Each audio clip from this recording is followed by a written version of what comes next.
Good morning students. आज हम करेंगे क्लास 6 का चैप्टर नंबर 10 जिसका नाम है द हड़प्पा सिविलाइजेशन। हड़प्पा सभ्यता का विकास कैसे हुआ, हड़प्पा सभ्यता क्या है, इसके बारे में हम पढ़ेंगे। इससे पहले हमने क्या किया था, लेसन नंबर 8 किया था जिसमें हमने हिस्ट्री के बारे में पढ़ा था कि हिस्ट्री क्या है। History is the study of past, history is the study for better future. History क्या है, पास्ट का अध्ययन है। किसके लिए पास्ट का अध्ययन है, हमारे एक बेटर फ्यूचर के लिए।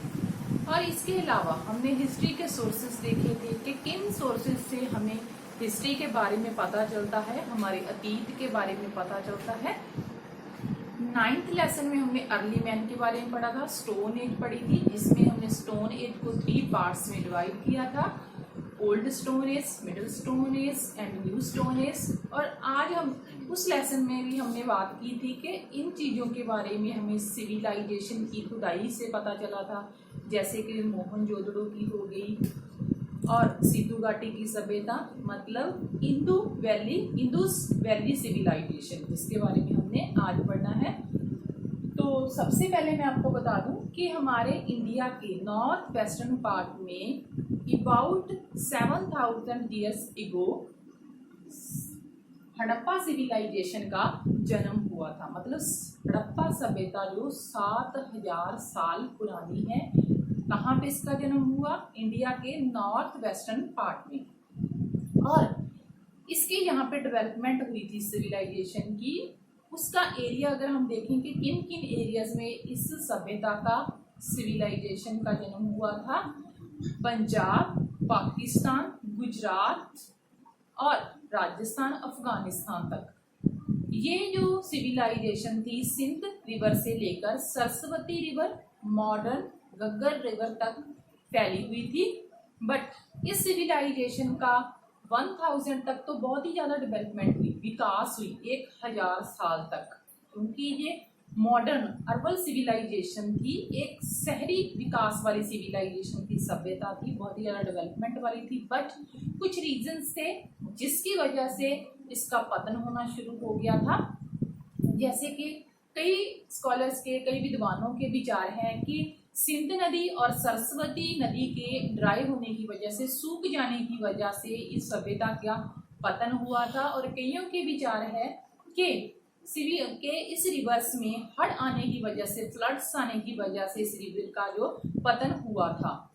बट जो इस विचार को भी त्याग दिया गया है। जिस विचार को माना जाता है वो ये है कि सरस्वती और सिंध नदी ड्राई हो गई थी, बहुत ज़्यादा सूख गई थी, लोगों को पानी की समस्या आ रही थी, इसलिए उन्होंने इंडिया के नॉर्थ प्लेन्स में, मतलब नॉर्थ साइड के मैदानों में गंगा रिवर की तरफ जाना शुरू कर दिया था, क्योंकि उन्हें अपनी बेसिक नीड्स के लिए वहाँ पर वाटर की जो फैसिलिटीज़ थी वो प्रोवाइड हो रही थी, जो कि इस साइड रहकर नहीं हो रही थी। तो हड़प्पा सिविलाइजेशन 7000 साल पहले विकास हुआ था जिसका, और इंडिया के नॉर्थ वेस्टर्न पार्ट में हुआ था। 1000 साल तक इसने पूरी डेवलपमेंट की थी। बट कुछ पतन थे जो मैंने आपको बताया, रिवर्स के सूख जाने की वजह से, ड्राई होने की वजह से ये गंगा रिवर की तरफ चलना शुरू हो गए थे लोग। इस सिविलाइजेशन का पता हमें 1922 एडी में पाकिस्तान के मिंटगुल्मी स्थान मोहनजोदड़ो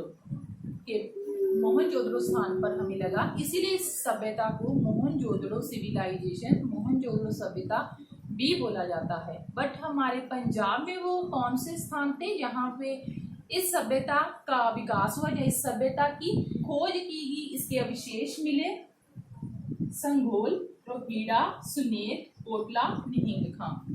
इन जगह से इस टाइम पीरियड की सिविलाइजेशन के यूटेंसिल्स मिले, बर्तन मिले, कॉइन्स मिले, स्टैचूज मिले, जिससे हमें ये पता चलता था कि इस टाइम पीरियड की सिविलाइजेशन कैसी थी, लोगों का रहन सहन कैसा था, कैसे कॉइन्स चलती थी, कैसी मुद्रा सिस्टम था, कैसी एग्रीकल्चर थी।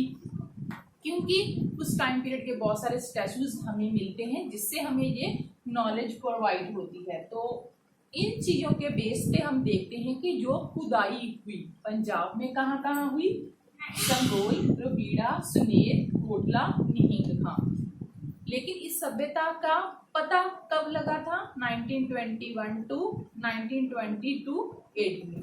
अब हम देखते हैं कि टाउन प्लानिंग कैसी थी, कि नगरों का उस टाइम के समय नगर योजना या नगरों का विकास कैसा था।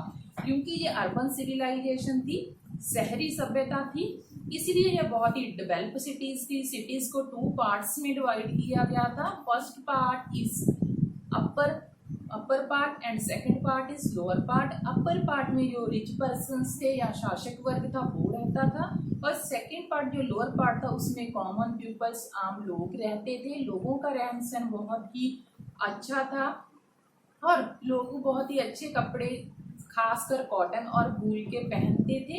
लेडीज जो लॉन्ग ड्रेसेस पहनती थी, ब्लाउज पहनती थी। जो मर्द होते थे, जो जेंट्स होते थे, वो धोती कुर्ता में रहते थे और अपने शोल्डर पे शॉल ओढ़ते थे और टोपी वगैरह पहनते थे। और इस टाइम पीरियड में जो टाउन्स थे, जो घर होते थे वो पक्के होते थे, पक्की ईंटों के होते थे, बट जो स्टोन्स, पत्थर की बहुत ही रेयर यूज होता था, बहुत ही बरतों कम होती थी। इस सिविलाइजेशन के टाइम में एक बहुत ही अच्छा, मतलब बहुत ही जो इम्प्रेसिव बात, मतलब इम्प्रेसिव बहुत ही बाथरूम जिसे हम स्नान घर बोलते हैं वो मिला था, जो 39 फीट जो उसकी लेंथ थी, 23 फीट उसकी ब्रेथ थी, मतलब चौड़ाई थी, और 8 फीट जो डीप था, मतलब 8 फुट तक वो डीप था, डूंगाई थी उसकी। अब हम देखते हैं सोशल लाइफ, मतलब कि इस खुदाई से जो भी हमें चीज़ें मिलती है नॉलेज के लिए कि उस टाइम पीरियड की सोशल लाइफ कैसी थी। जैसे मैंने पहले बताया कि अर्बन सिविलाइजेशन थी, शहरी विकास था, इसलिए लोगों का जो रहन सहन था बहुत ही अच्छा था। लोगों की फूड आइटम्स क्या थी? वीट थी, राइस थे, फ्रूट्स थे और वेजिटेबल्स होती थी, और लोग नॉन वेज का यूज़ भी करते थे। और इसके अलावा लोग फिशेस का यूज़ बहुत ज़्यादा करते थे, क्योंकि जहाँ पे इन चीज़ों की खुदाई हुई है, जैसे कि कोटला नहिंग खां, संगोल, सुकेत, वहाँ से भी मच्छी पकड़ने वाले जो कांटे होते हैं वो प्रोवाइड हुए हैं, मिले हैं। इससे ये संकेत मिलता है कि उस टाइम पीरियड में लोग फिशेस का व्यापार भी करते थे, ट्रेड भी करते थे, और फिशेस को अपने फूड आइटम के तौर पे खाते भी थे, मतलब कि लोग नॉन वेजिटेरियन भी थे। अब हम देखते हैं इकोनॉमिक लाइफ, कि उस टाइम पीरियड की इकोनॉमिक लाइफ कैसी थी, आर्थिक दशा कैसी थी। उस टाइम पीरियड में हड़प्पा सिविलाइजेशन पे लोगों का जो मेन ऑक्यूपेशन था, कितना था, वो एग्रीकल्चर था, खेती था। खेती में जैसे कि अब चीज़ें उगाई जाती है, वीट होती थी, राइस होते थे, वेजिटेबल्स लगाई जाती थी, और जो कॉटन थी बहुत ही ज़्यादा, उनका जो मेन ऑक्यूपेशन था, कॉटन बहुत ज़्यादा लगाई जाती थी। और इनसे ही, इस सिविलाइजेशन से ही अफगानिस्तान को भी कॉटन के बारे में पता चला था कि कैसे कॉटन लगानी है और इसके क्या बेनिफिट्स हैं, कैसे इससे कपड़ा बनता है, एक्सेट्रा। अब हम देखते हैं रिलीजन्स, मतलब धर्म उस टाइम पीरियड में क्या था, लोग देवी माता की पूजा करती थी, क्योंकि खुदाई के दौरान बहुत सारे ऐसे स्टैचूज मिले हैं जिसपे देवी माँ की फोटोज हैं, उनकी पिक्चर्स हैं, और इसके अलावा लोग शिव की पशुपति के रूप में, मतलब शिव के स्टैचू के साथ पशुओं के साथ गिरे हुए शिव जी की जो स्टैचू है, मूर्ति है, प्रोवाइड हुई है। शिव जी की वो पशुपति के रूप में पूजा करते थे, और शिव जी की शिवलिंग की भी पूजा की जाती थी। इसके अलावा लोग ट्रीज की भी पूजा करते थे, खास तौर पे पीपल और बोर्ड की लोग उस टाइम पीरियड में पूजा करते थे। ऑक्स की भी कई स्टैचूज मिले हैं, ऑक्स की भी पूजा की जाती थी। आगे वाला पॉइंट है हमारा art and knowledge of writing.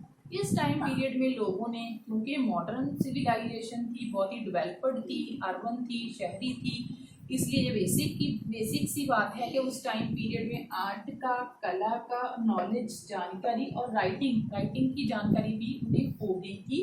बेशक उस टाइम पीरियड की मतलब जो भी आर्ट के बारे में जो भी हमें नॉलेज के बारे में पता लगता है, राइटिंग के जो भी हमें संकेत मिलते हैं या जो भी चीज़ें हमें राइटिंग की प्रोवाइड हुई है, बेशक हम उसे पढ़ नहीं पा रहे हैं क्योंकि उस लैंग्वेज की हमें कोई नॉलेज नहीं है उस टाइम पीरियड की, बट लैंग्वेज को देख के, राइटिंग को देख के हम ये अंदाज़ा लगा सकते हैं कि उस टाइम पीरियड में लोगों ने जो लिखने की कला थी, जो राइट करने की कला थी, वो सीख ली थी। आर्ट के तौर पे वो अपने घरों को सजाते थे, घरों में पेंटिंग करते थे, एनिमल्स की पिक्चर्स बनाते थे और इसके अलावा उन्होंने सजावट करना, अपने शरीर की सजावट करना, लाइक गहने पहनना, ज्वेलरी पहनना स्टार्ट कर दिया था। जो अपर क्लास के थे वो गोल्ड वगैरह भी पहनते थे, कॉपर के भी ज्वेलरी पहनते थे, बट जो लोअर क्लास के थे वो जैसे एलिफेंट के टीथ हो गए, जहाँ पक्की मिट्टी के मनके वगैरह होते थे उससे वियर करते थे, उससे अपनी बॉडी को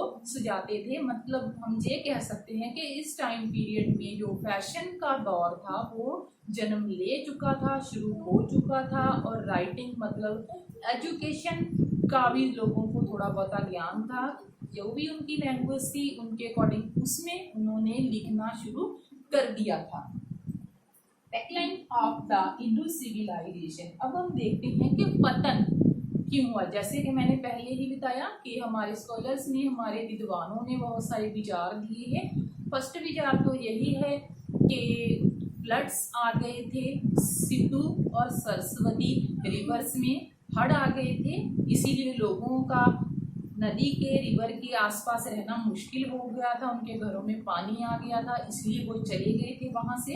लेकिन इसको ज़्यादा बेनिफिट नहीं माना जाता, इस विचार को त्याग दिया गया है। इसलिए एक और विचार था कि इस टाइम पीरियड में कि जो ये रिवर्स थी सिंधु और सरस्वती सूख हो गई थी, ड्राई हो गई थी, लोगों की जो फैसिलिटीज़ थी एग्रीकल्चर के लिए, जो उन्हें उनकी जो ज़रूरतें थी पानी की, अपने एनिमल्स के लिए और अपने लिए खाना पकाने के लिए, वस्त्र वगैरह धोने के लिए, वो पूरी नहीं हो रही थी। इसीलिए उन्होंने इंडिया के नॉर्थ पार्ट में जाकर प्लेन्स में रहना, मतलब मैदानों में, इंडिया के नॉर्थ के मैदानों में रहना, गंगा नदी की तरफ रहना शुरू कर दिया था। That is the reason of कि 1500 में इस सिविलाइजेशन का बिल्कुल ही पतन हो गया था। तो क्या किया हमने? हड़प्पा सिविलाइजेशन के बारे में पढ़ा।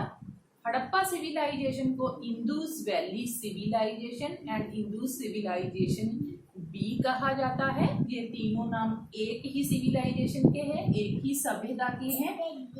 खुदाई के दौरान हमें इस सिविलाइजेशन का पता चला। पंजाब के किन एरियाज में इस सिविलाइजेशन की खुदाई हुई थी? संगोल, रोहिड़ा, सुनेर, कोटला, निहिंगना, जहाँ से हमें यूटेंसिल्स मिले, कॉइन्स मिले, स्टैचूज मिले, स्क्रिप्ट लिखी हुई मिली, जिससे हमें उस टाइम पीरियड की social life, town planning, economic life, religions, art and knowledge and writing के बारे में हमें पता चला। तो स्टूडेंट्स, आई होप आपको आज का लेसन समझ आ गया होगा।